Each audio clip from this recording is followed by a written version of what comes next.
Hi guys, this is Rusty 78609 in Central Texas, USA. I'm just turning around. It's about 7:55 a.m. Central Standard Time and it is cold. I'm telling you it's cold. This is December the 19th, Monday, a good Monday. Oh, more whiskey.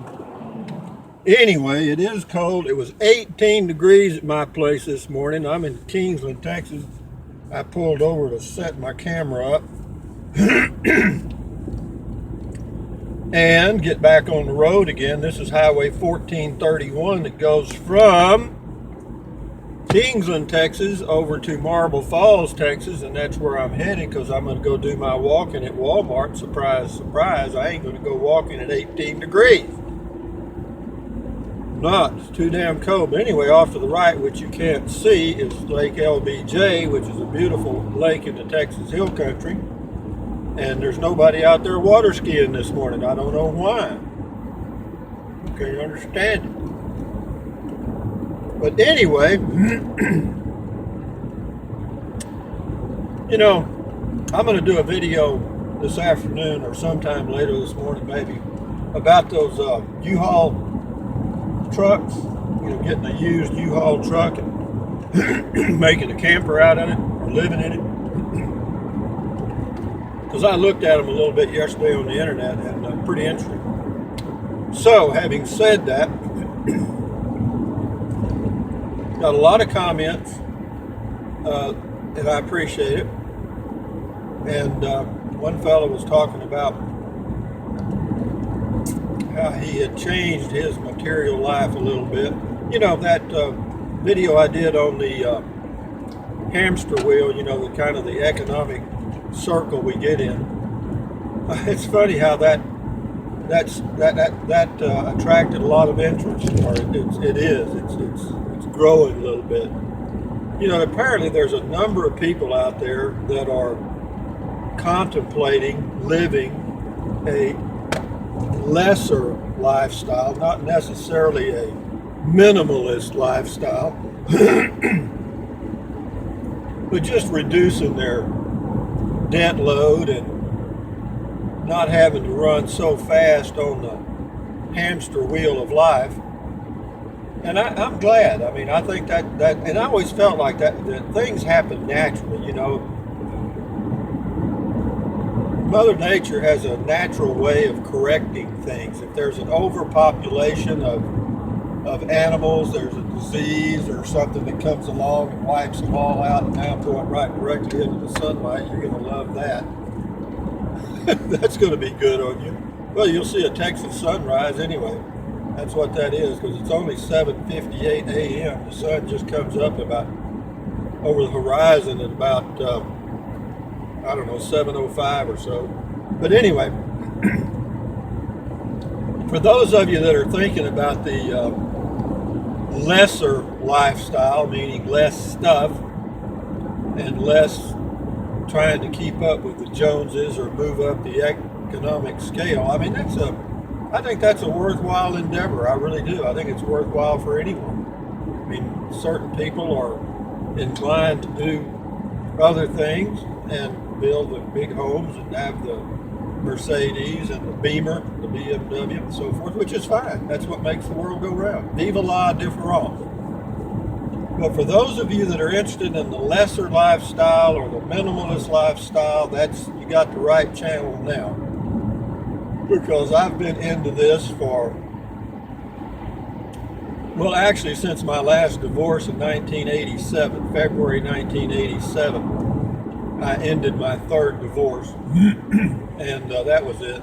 That did it. I'm tired of building houses. And but be that as it may, it was a long way to the bottom. It was a long, it's easy going up, but boy, when you fall off the mountain or when you jump off, wow, it's a big change. You're not used to it. You're not used to going without. And but I love it now. I wouldn't have it any other way. I guess you would say you could get used to a sharp stick in your eye if you left it there long enough. And maybe I've lived this lifestyle so long I've just got used to it. And I hope I have, because I don't want to go any other way. Anyway, I'll tell you a little story about, this was in 1972, or in that area. I was going to college in San Antonio, Texas, and one of the few jobs that I could find, because back then people worked, and there just weren't many jobs available, even part-time jobs, and you were lucky to find one. But I did, because I was going to college. I had a certain schedule at school, and it was kind of hard to find a part-time job to blend in with my college schedule, but I did. I found one at a pet shop. It was called the Pet Pantry in San Antonio, Texas. It was at North Star Mall, for some of you people that were familiar with San Antonio. And it was owned by an old man named Fred Fry.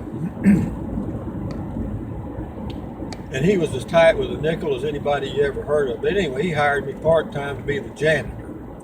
And what I would do, of course, is mop the floors and clean stuff and dust stuff. And I had to clean the fish aquariums, because we had a lot of those. Had to feed the animals. We had gerbils, hamsters, mice.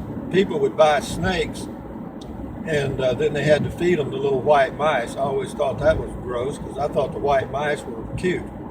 But anyway, another one of my jobs was to test the aquariums when they came in, to be sure they didn't leak, because we got anywhere from 10 to 200 gallon aquariums, and you had to fill them up with water, let them sit overnight to be sure they didn't leak. And believe it or not, several of them did, and they had to be sent back or somehow repaired, which was difficult. And but anyway, those were my duties. And we had a piranha, but I didn't have to clean that aquarium, because that was old Fred Fry's. That was Fred Fry's prize. That's kind of a poem. But he loved that well, he didn't love it. He spent a lot of money on it. He wanted to be damn sure nothing happened to it, so he took care of it himself. And it was a piranha that was about 2 feet long, gross looking beast. He had got it from the Amazon River somehow, and got it shipped to the pet shop before I got there. And but he took care of it. He fed it meat and stuff. I mean, it was a gross looking thing. I mean, it had, well, you talk about a set of teeth. Get out of here. I mean, I wasn't going to stick my hand in there. But anyway, that was the draw. He had it right at the front window, where when people were walking around the mall, they would come up and look at that, and the next thing they were caught in his spider web and bought some stuff. So, but anyway, my little chores were cleaning, and every now and then I'd help out in sales, not a whole lot. In the Christmas season I did, and he hated it, because then I would get more hours, and I think he hated to pay me more. After I'd been there a year, he gave me a nickel an hour raise. I was working 20 hours a week, and I got a nickel an hour raise. That's $1. God damn. Oh, anyway, but it was okay. I mean, I didn't complain. I was glad the fact that he thought I was doing a good job, I felt good about that. Anyway, getting to the story now, finally, after I get the introduction. But we had gerbils and hamsters, and the hamster wheels deal reminded me of this. One of the gerbils, gerbils are like rats. They look like rats, and but I don't know. I thought they were cute, and I fed them every day when I got there. Anyway, you get attached to things when you're around them. And one of the gerbils developed a fungus on his skin, which we called, when I lived in the country, we called it mange, M-A-N-G-E, I guess how you spell it. But mange is when the hair just falls out. Okay, it's a fungus on the skin of animals, and it causes the hair to fall out. But anyway, we called it mange. But anyway, this particular gerbil developed that fungus. And anyway, there was some stuff there that we had to put on animals' skins and stuff, dogs and stuff. And so I tested a variety of things and nothing seemed to work. But I remember my grandmother told me about, if you had a ringworm, she would burn paper in a porcelain dish, and that yellow sticky paraffin residue that was left in the dish, she would take it out and put it on her finger, or put it on her finger and rub it on the ringworm, and then of course that would basically suffocate the ringworm and it would die and go away. Well, I thought, I wonder how that would work on this particular illness or fungus. And so anyway, I burnt some paper and got some on my finger and rubbed it on the gerbil's bare spot on his back, and miraculously, I don't know if it was the stuff I did or just he got over it, but miraculously the hair started to grow back. And anyway, old man Fry wanted to kill or get rid of that gerbil because he was scared that he'd infect the other ones, and that was right. So I told him, I said, well, I'll just take him home. So he told me I could have him, and he gave me an old cage out of the back with a one of the little exercise wheels, the hamster wheel, and I took it home. Of course, it had a little water thing and a little food dish and stuff. It was a regular little cage, pretty nice. For one gerbil, it must have been a nice little condo, a gerbil condo. Anyway, I took care of him for a long time. All the hair came back. He got real healthy. In fact, he started getting too damn healthy because I fed him. One of the favorite things those animals like, hamsters too, is sunflower seeds.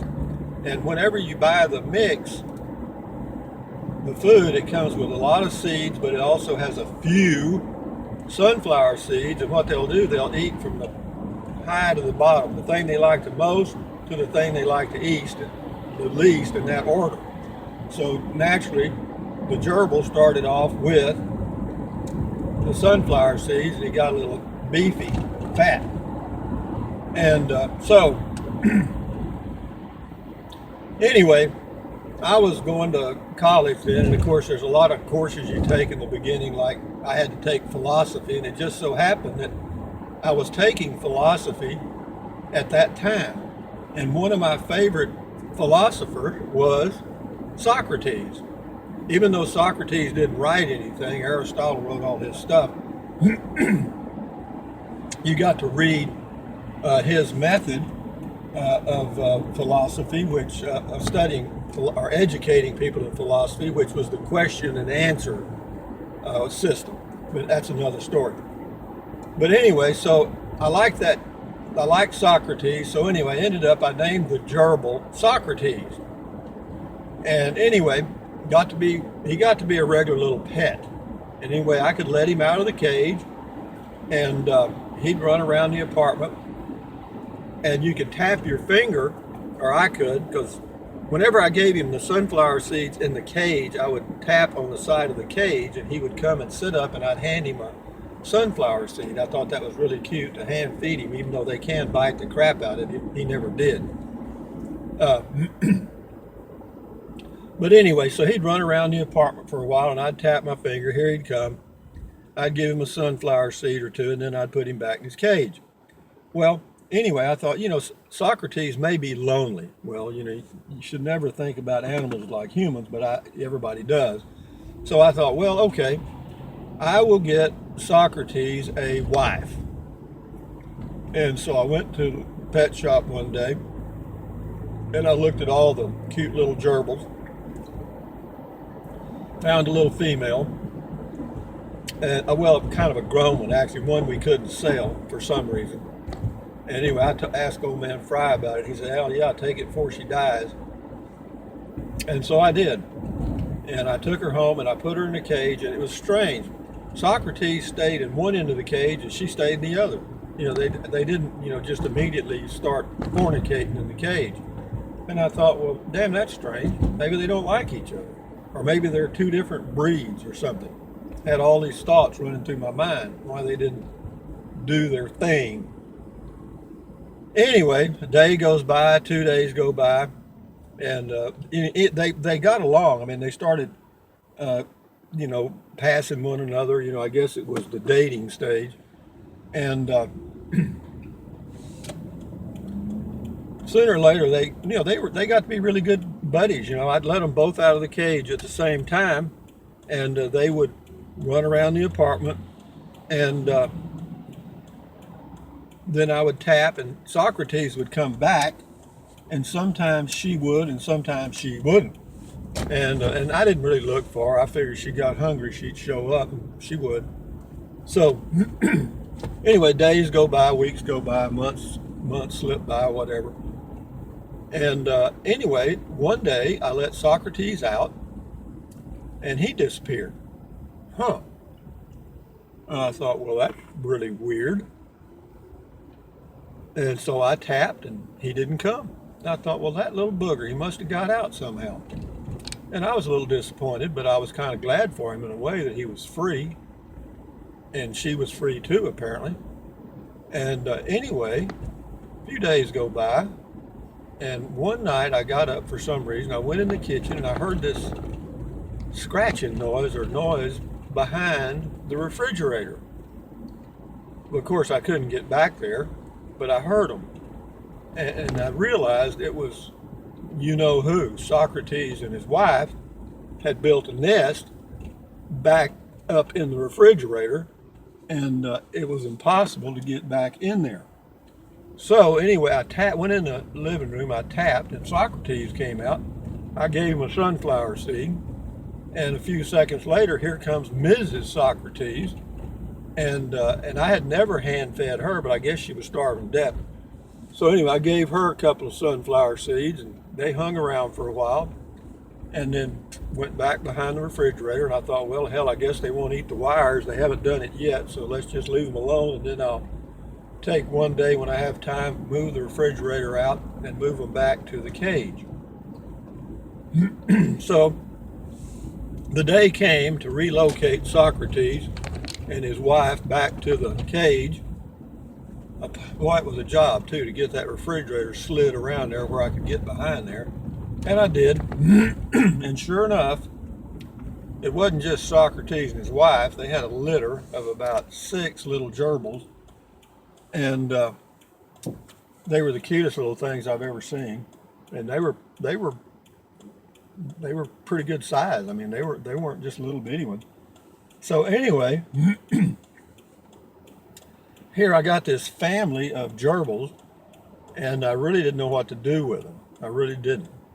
So I got them all together and put them in the cage, and I hated that. So I thought, well, what are my options? I can take them to the pet shop where they'll be sold and die or separated.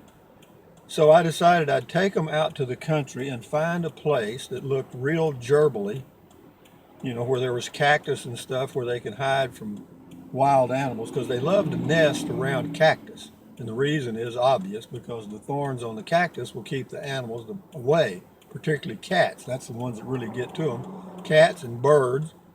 And so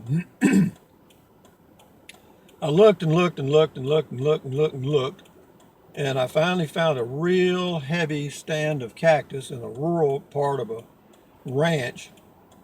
And I took the cage over there, and I just turned the cage on the side with some food in it, and left. And thought, well, when I come back in a day or two, they're all going to be dead, and that's going to be the end of that crap. So a few days later, I went back thinking that, they're going to be, either I won't be able to find them, or they're all going to be gone. That'll be the end of that crap. But anyway, I got back there. The cage was still there. and around the bottom of a cactus in the center of that mess was a hole that they had, or I don't know who, they had dug, I don't know which one, or both maybe, had dug and built that nest in there. And when I came up there, apparently old Socrates either recognized the smell or something, because he came to the entrance of the hole and got up on his hind legs and just started sniffing. And I knew what he wanted. He wanted some sunflower seeds. And I did. I had some in my pocket just in case I ran across them. And that son of a bitch came over and I handed him one. You believe that shit? But anyway, that was the last I saw of him. I didn't go out there anymore. And the reason was I wanted him to become wild and survive. And I guess they did. I went out a couple of times after that. And the nest was still there, but I never saw them anymore. Could be they all got eaten. Who knows? I don't know. But anyway, that's the gerbil story. But what the point of it was at night when I was sleeping in that little apartment, I could hear Socrates running in that exercise wheel. And old Socrates was trying to give me a message. He was trying to tell me something, but I just couldn't hear it. I just couldn't hear it. Because I was slowly building, not only building my little hamster wheel, I was climbing on it one day at a time. That was the beginning, and not too many years later was the end. Anyway, that's the story of Socrates the Gerbil and the hamster wheel. But anyway, you guys have a great day. Thumbs up, carpe diem, adios, bye-bye, buy USA made when you can, drink plenty of water, take deep breaths, stretch, and walk for exercise every day. All right, guys, bye-bye.